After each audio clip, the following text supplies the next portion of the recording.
Welcome to the Building Materials Sales and Marketing Podcast, presented by Mark Mitchell, a sales and marketing consultant who specializes in helping building materials companies overcome difficult sales problems. Mark is the author of the book Building Materials Channel Marketing and a frequent speaker at industry events. Hello, this is Mark Mitchell from Wizard Strategy.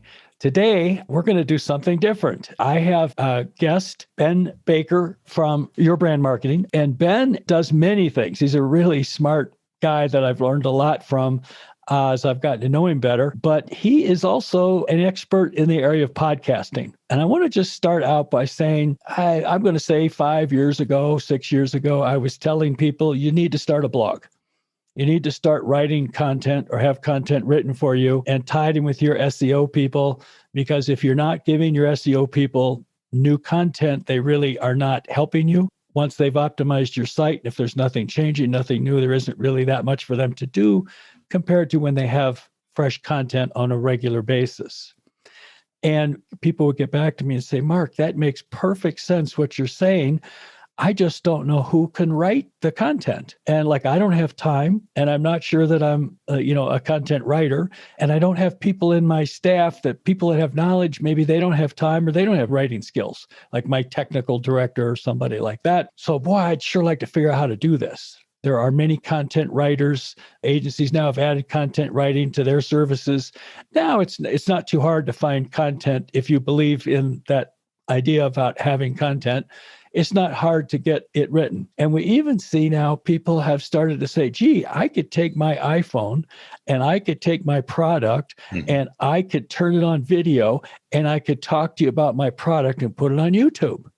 And it doesn't have to be a $20,000 production video. It can just be me and my good old iPhone. And so I've had great success in developing content in a blog form and starting to add in YouTube videos.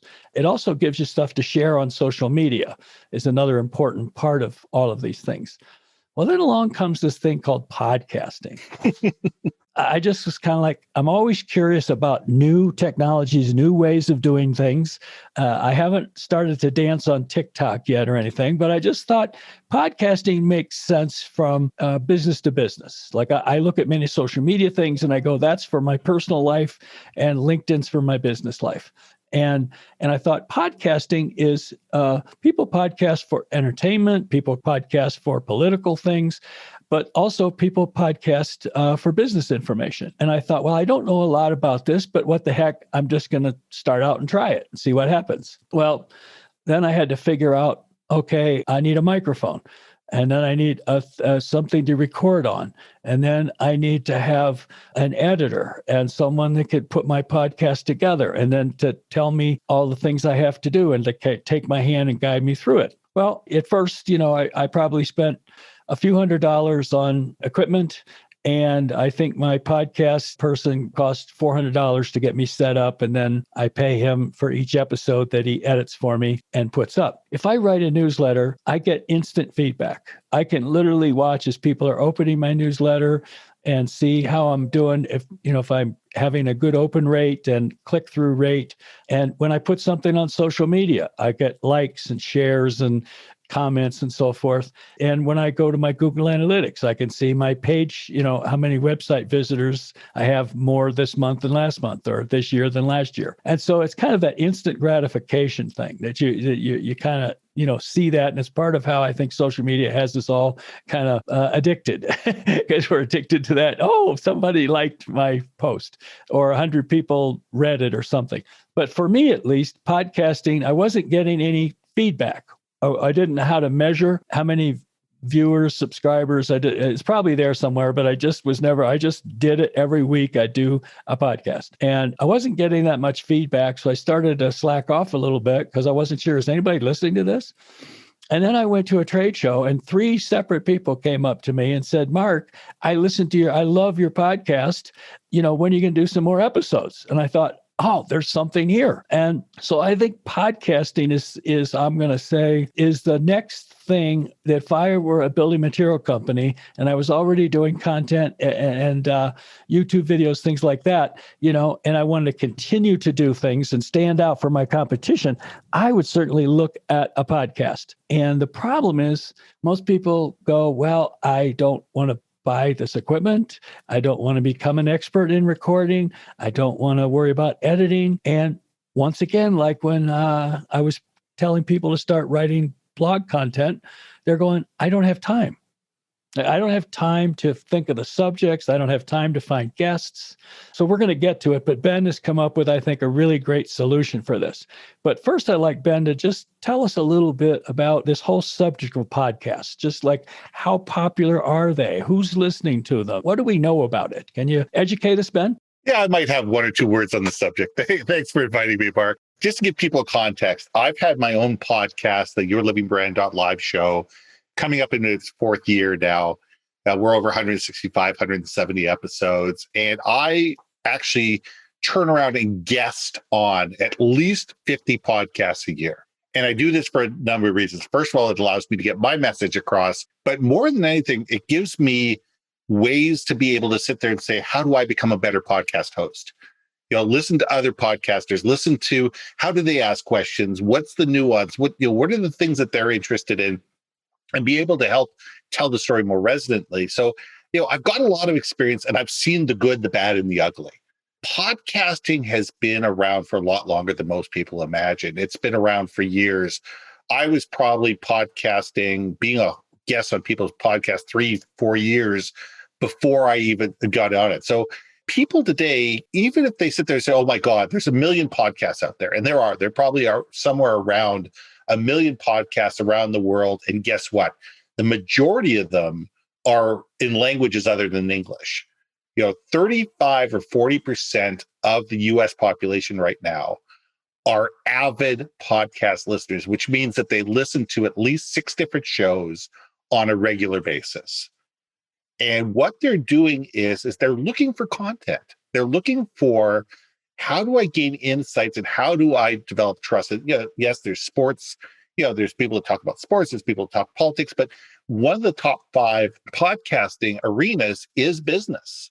People are looking to find out more about business because the statistic is that people are 70% through the buying process before they even walk in your door, before they call your salespeople, before they place an order, whatever.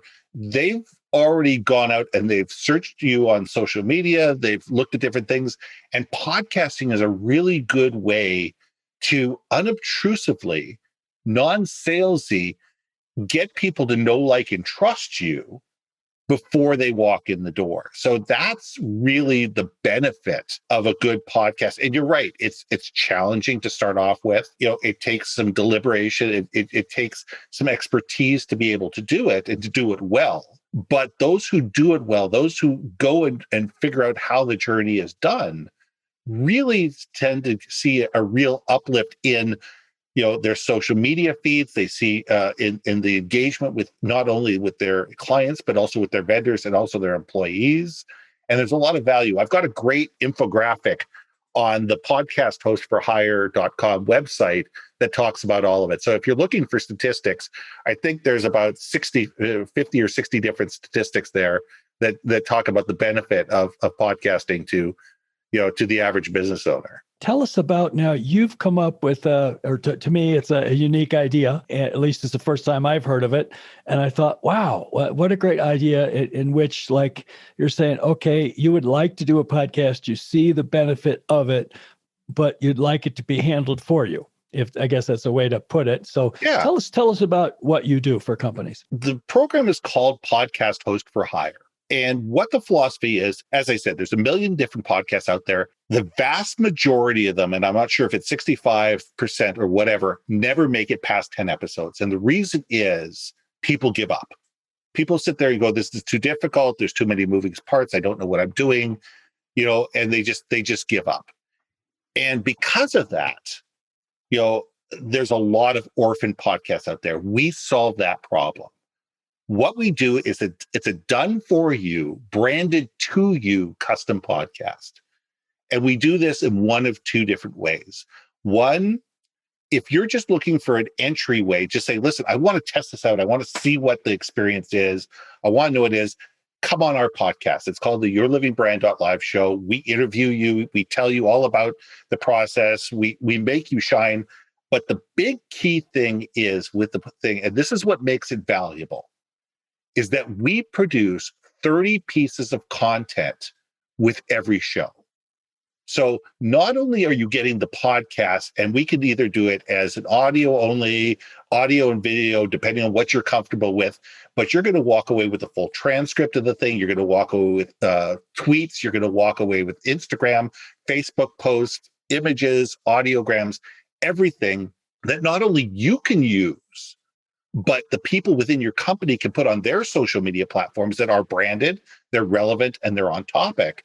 And you can also share them with your customers, and they can reshare them as well. So it's creating that ongoing content package that goes with it. And you can either do that on our show, or what we do is we create a custom show for you. And we become the voice of the show. We'll produce it. We'll help with creative content. We'll help distribute it through all the social media platforms. We'll do all the editing. We'll build the web page. We'll do the transcription. We'll do everything. You get the 30 pieces of content. And what you need to be able to do is invest, 60 to 90 minutes a week of your time or the time of your people to be able to tell your story. And the beautiful thing about it is we don't just interview you. We interview other people within your company. We interview vendors, strategic partners, clients, in order for you to get a 360-degree view of your company. That way you're getting insights about how is the company performing, what could you do and what could you do better? What are you really, where are the opportunities that are coming up, and what are the things that you're being blindsided by? You're also cementing relationships, and you're engaging people both inside and outside the company. Because I'm particularly intrigued with interviewing customers. For example, if you were doing it for a roofing company, you could interview roofing contractors, and they could talk about their business and talk about why they prefer this particular brand of roofing, or what this roofing company has done for them to help them be more successful. I can see how that could, or you could do it with architects, lumber dealers, just about anybody, that you could do that and provide, I think, a really interesting show that isn't the company talking about themselves like the Ginsu knife salesman, but you're getting a more holistic and credible view of the company when it's told, I think, from that standpoint. Exactly. And the nice thing about it is, because your salespeople or your marketing people or you as a CEO or whatever are not doing the interviewing, a third person who is being seen as a trusted voice of your company is doing the conversation. I can ask questions of your vendors, of your suppliers, of your customers, whoever, that you may not ever ask. With 30 years of business behind me as an entrepreneur, I understand business. And it allows me to ask those questions, not only build them up, let those companies shine, let them tell their story, but also sit there and say, you know what? You've been working with X supplier for 10 years now. What are the things that they do well? And what are the things you'd love them to be able to do for you that they're currently not doing? Right. And let them talk. Yes. And you have that recorded. Right. And allows you to go back to those companies and be able to sit there and say, you know what?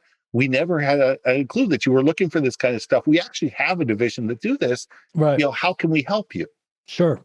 And it allows you to bring out opportunities that you may not have ever known were available.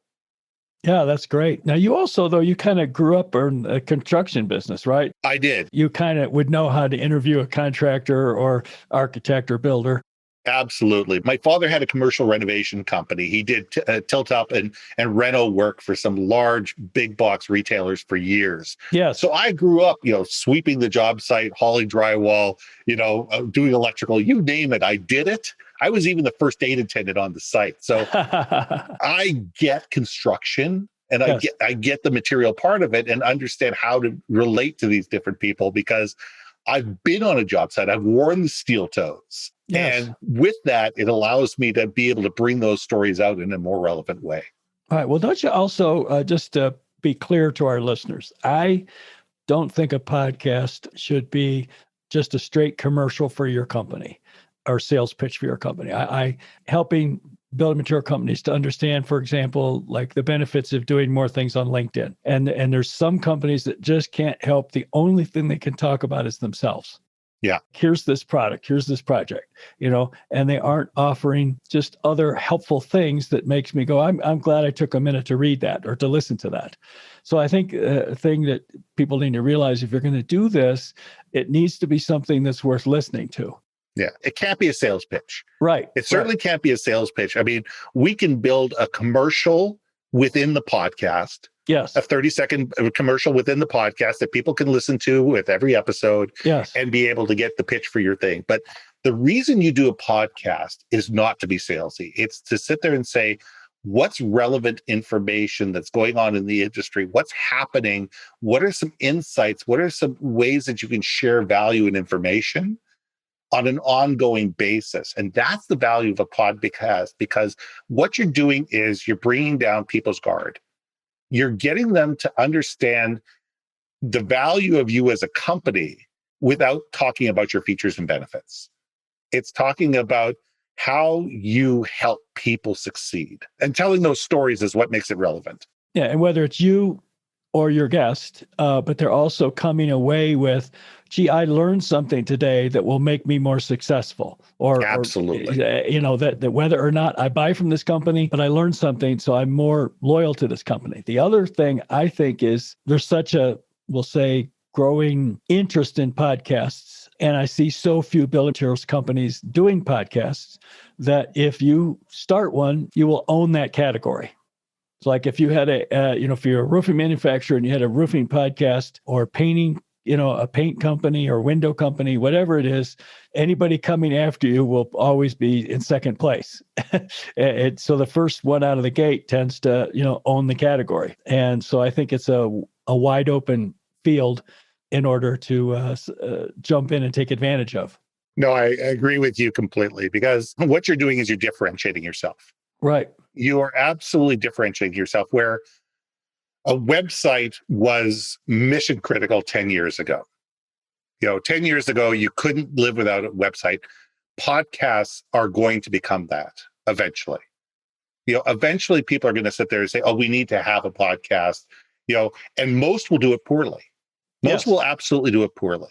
But those who can differentiate themselves, those who can be the early adopters, those who can sit there and say, I don't need to speak to everybody, but these are the people I truly need to speak to, and I truly need to add value to them. And this is a different way that I can do it, because they'll listen to you in the car. They'll listen to you at home. They'll listen to you on a walk. They'll listen to you while they're working out. They'll listen to you, at night, instead of watching television. Right. It's a way of getting into people's homes and bedrooms and bathrooms in a way that's not obtrusive. It's not salesy. And it gets people to sit there and say, you know what, tomorrow morning, I should really give these guys a call, because I was really interested in something that they said. And you're not selling them anything. What you're doing is you're giving them impetus to want to give you a call to find out more. Right. And if you do it right, they're looking forward to the next episode. Absolutely. And sharing it. And that's right. Also, I have found that a lot, where, some of my more popular podcasts have, people have sent them to other people, their boss or somebody. Hey, you should listen to what Mark has to say. So I think that's, there's a lot of good food for thought here. But I think I wanted to introduce this idea to the audience, just that podcasting is a growing important medium in business to business communication. And just like when you sit there and go, gee, I don't know how to get content developed, you sit there and go, I don't know how to do a podcast. I don't want to become an editor, an expert in recording technology and so forth. And I don't have the time. And so I really loved what Ben came up with here of doing the podcast for you and managing the whole process. I just think that for companies that are potentially interested, I think this is something they should look into. Let me tell you one last story. Podcasting has a lot of benefits in terms of creating unique content. During COVID, one of my partners and I created a 12-week mini podcast on leadership. And what did we do? We took that content, we've turned it around, and within 8 weeks later, we had a brand new book called Leading Beyond a Crisis that came out of it. We have a membership site that's coming out of this. We have an email list where we have 128 quotes that came out of the book that all of a sudden we're able to send out an email every single week that has a different leadership quote to it. And there's some other projects that are coming out of it as well. So it just keeps providing different opportunities to provide different content in different mediums that allow you to share the message, because not everybody's going to listen to your podcast. But what if you can do is take little snippets of your podcast and put it out on LinkedIn or put it on Facebook or put it on Twitter or TikTok or wherever, and be able to have it on your website, be able to share it in a newsletter, whatever, be able to create white papers, being able to create articles. There's so many different things that can come out of a podcast because of all the material that's created that allows you to create a content machine that keeps giving long after that actual episode finishes airing. Yes. Well, the other thing that I find is that ideas that you'd never thought of will be surfaced, whether from Absolutely. a customer or the way an employee describes the company. And you're kind of going, I never thought of us that way. That's really genius, And so that's the other part that I really like, because I take many of my podcasts and I transcribe them and then turn them into a blog post. So then my SEO guy, then it gives him something that enable Google to find that. And then within there is like, if you want to read it or you want to listen to it, you have your options. So I think that's a good way to do it. And Google loves that. Google loves crawling those, 2,000, 3,000, 4,000 word podcasts. Yes. Because all of a sudden, the same word comes up 32 times. Yes. Over 4,000 words. And all of a sudden, your ranking keeps on going up within Google. Right. Yes, it does. So I'm going to be writing an article also about what Ben is doing, or podcasting, and what Ben is doing. And in there, I'm going to be sharing Ben's infographic.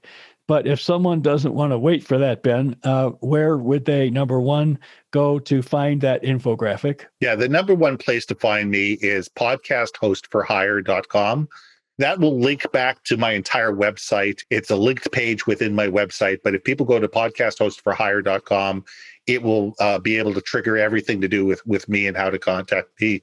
But that's, if you scroll down there, there's a couple of really good videos. And at the bottom of the page is the infographic that people can grab. Perfect. I'm really glad you were able to join me today and to share this, because I love uncovering new ways to do things. I think you've got a really smart approach here. And so for people that are ready to get into podcasting, I really suggest that you contact Ben. What's the website again? It's podcasthostforhire.com. Well, that's easy to remember. So that's what we tried to do. I found it online. I said, I'm buying this. This one's perfect. No, that's great. And now's a great time for my building material company listeners. You're probably, looking at your budget for 2021. And so, rather than just repeating what you've always done the last 5 years, maybe now's the time to budget for a podcast. Absolutely. Take some of that spend on social media marketing that's not working for you and allocate it. I mean, the thing is that be able to take half the money, not all of it. You're still going to need your social media marketing, but take some of that money and be able to reallocate it within the budget. Yeah. I think that one is spend less on trade shows, which you're already being forced to do. There we go. And that's one area. And then also look at things like printing catalogs and so forth that you've just legacy programs you've done forever. And sometimes it's time to let go of that and spend the money in a smarter way. Absolutely. And podcasting might be a great way for you to look at it. You should at least explore it. So, and I encourage you, if you're interested at all, to reach out to Ben and talk with him about what he does and how it works and to see if it's right for you. Ben, thanks a lot for being on today. I hope our listeners got, we've opened their eyes up and made them start to think about different ways to communicate. Hey, Mark, thanks for sharing your mic with me, and you have a great day. You too. Take care. Thank you for listening to this podcast from Mark Mitchell on building materials, sales, and marketing. We hope he gave you some fresh perspectives on how to grow your sales and will listen to future episodes.